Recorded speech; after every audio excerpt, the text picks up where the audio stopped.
我们看电视剧，尤其是我记得我以前看一个电视剧是 Angelababy 主演的，她为了就是买一个奢侈品牌的鞋子呢，她每一天就是啃面包，啃了好几个月，把自己的工资省下来。我今天想要在这一个视频里面跟各位分享一个拥有奢侈品包包的方法。嗨，大家好，我是贾斯汀。今天呢，我们想跟大家分享一个全新的系列，就是关于价值投资。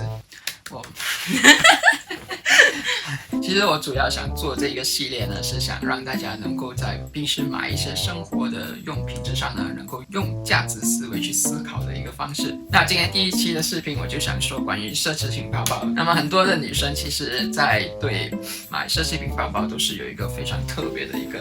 属于感情吧。那我们男生时常呢都会觉得你们女生买包包都是很浪费钱。但是你不会啊，但是。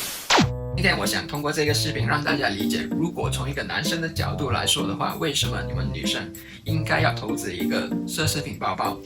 奢侈品包包都是他害的。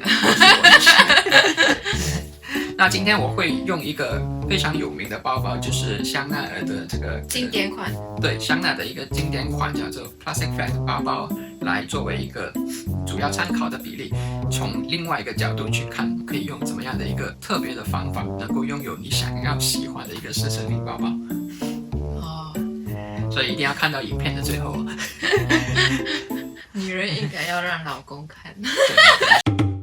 那我先很真诚的从我们男生的角度来去说关于这个奢侈品包包的东西。就其实它的很多的一些奢侈品包包都是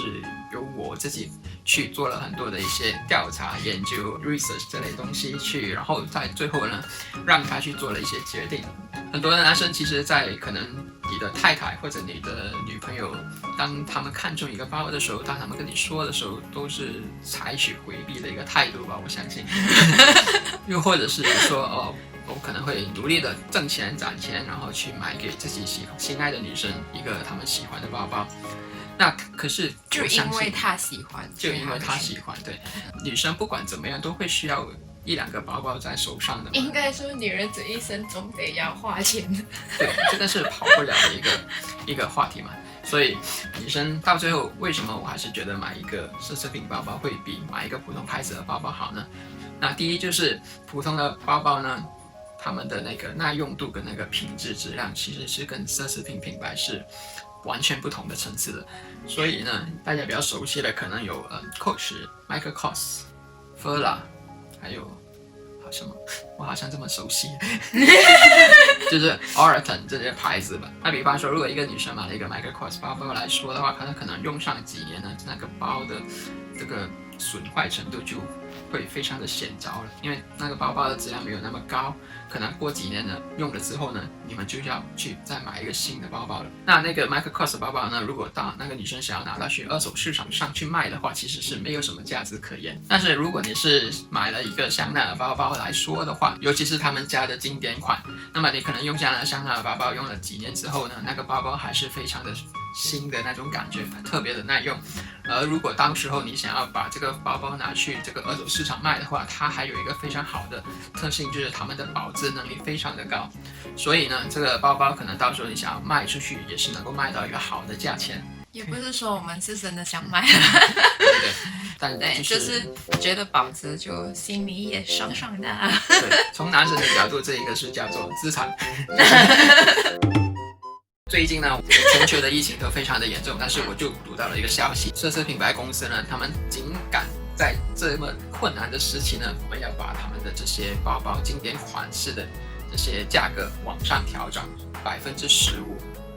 这些奢侈品牌的门店都还是有很多的人排队要去购买这些奢侈品包包的，所以我自己呢就手痒，我就往这个网站那边搜一搜，现在当年我买的这个经典款到底是零售价多少钱？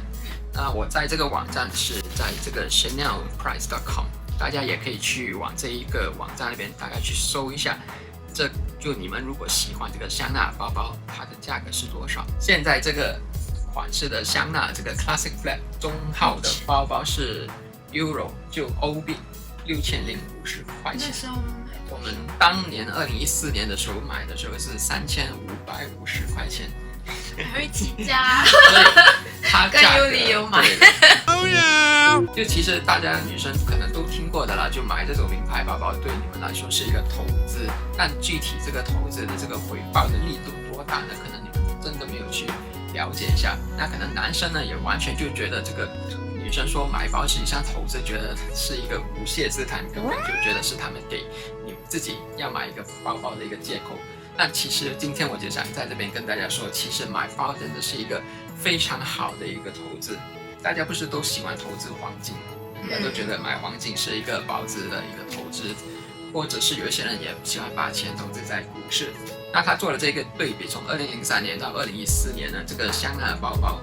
它的价格涨幅呢是比这个黄金的价格涨得还要高，比这个美国标普500这个指数的涨幅还要高。早知道买就金币大手，把所有的资产砸下去。更重要的，其实买这个包包，你用这个包包，我相信大部分的女生都会在用这个包的时候有一份优越感的，对吧？会不会啊？就不是说要炫耀，还是出去给朋友炫耀这样的意思，但是就会自己感觉良好。这个感觉应该难以形容，直到你真的很是悲伤的时候。可能会有人说买这个奢侈品是很肤浅的一个表现，但其实是每个人的喜好不同吧。谚语也有一句说的嘛，人靠衣装，佛靠金装嘛。就那个30而立，他靠这个现在30而立。我没怎么看，我只看小片段在油管。对。他为了又混进那个富太太朋友圈。他拿着香奈儿的包，香奈儿我已经觉得蛮高档了耶，但是他不被那个朋友圈接受，我不知道这是现实还是怎么样，但是社会就是这样的一副模样，那也没办法的，就是只能接受。当然也不是说顾家去买那个爱马仕包包是为了炫耀，他其实只是为了能融入进去那个圈子，而对他的生意啊，还是对他的职业的成长上比较有帮助。其中有一个太太，他们家的业务能帮我们解决公司的危机。我拿这个包，就是希望它能成为我的入场券。在这个社会上打拼，就每个人有每个人不同的活法，当然，所以呢，在这个视频，如果有人不赞同这些说法是没有问题的。我只是想说的，欢迎留言，没有不赞同也可以。可以。如果谁是认同这个想法的呢？那我今天想要在这一个视频里面跟各位女生们或者是男士们分享一个你可以怎么样的去拥有一个奢侈品包包的方法。这样子就比较实际一点，对，比较实际一点。教人家怎么买。第一个就是，当然你是如果有充足的现金，你可以去怎么样的操作买这个包包呢？我们把这个时间回到这个2014年，就如果在2014年的时候，你是想要买这个香奈儿包包，如果你手上有大概1万块钱的欧元的话，你可以就花了3550块钱去买了这个香奈儿包包，然后大概还剩大概6450块钱的欧元在手上。那你可以把这个6450块呢，投资在其中一个奢侈品品牌的上市公司。大家其实知不知道，这个众多的这些奢侈品品牌，他们都是有一个公司的，他们都在他们各国的一些股市那边呢有上市的。那我就以一个大家比较熟悉的公司叫做 LVMH 来说的话，那如果你在2015年的时候呢，你把6450块投资在这个 LVMH 的股价那边，当年呢，这个 LVMH 的股价呢是150块欧元，那来到了2020年呢，这个 LVMH 的股价呢已经涨到了405块钱，就是说你的总回报率是大概2.5倍。所以我为大家算了一个账，你当初投的这个6450块呢，来到了今天是会有17200块钱的。那扣除了你这个6400块钱呢，其实你还挣了11000块钱欧元。那今天呢，你买的那个香奈儿包包呢，又涨到了去6000块钱欧元。Shut up and take my money。那有些人可能这个时候会说啊，我手上根本没有1万块钱欧元去做这个投资嘛，所以我怎么样的能够采用我第一个方案呢？我在这边也有一个比较极端的想法，就是哪怕就是我们以一个跟银行做一个个人贷款的方式，来购买这个香奈儿包包的话，啊，对，但是用这刚才同样的操作方式，那我刚才算了，你要跟银行借大概1万块欧元来说的话，就是我们澳币是大概16000块钱。那我是根据澳大利亚银行的这个个人贷款利率来算的，所以可能每一个国家会不一样，但是我觉得应该大同小异的。这个环境差不多，就大同小异的吧。就他们是每一年12%的这个利率来算你的个人贷款的。那我大概算过了，其实你跟这个银行做一个5年的个人贷款来说的话，总共要付给银行的这个利息是大概5000块钱澳币。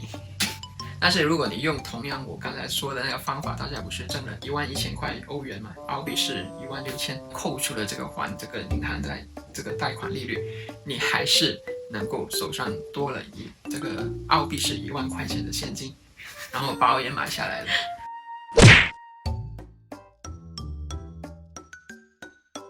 我也是会附上一些奢侈品品牌有上市的公司来供大家去参考。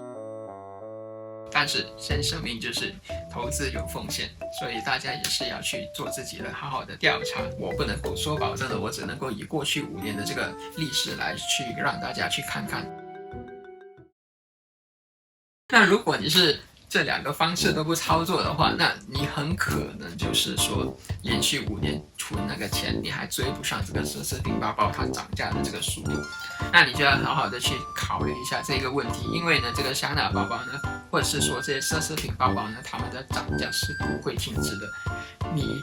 存钱的速度是永远追不上它涨价的速度。我感觉就感觉买房子这样子。所以呢，如果你们女生如果觉得我刚才所提议的一个方案是对你们来说有效的话，那你们都可以把这个视频分享给你们的另外一半，知道让他们也看一看这个道理。我亲爱的男生，让他们生日礼物。对呀、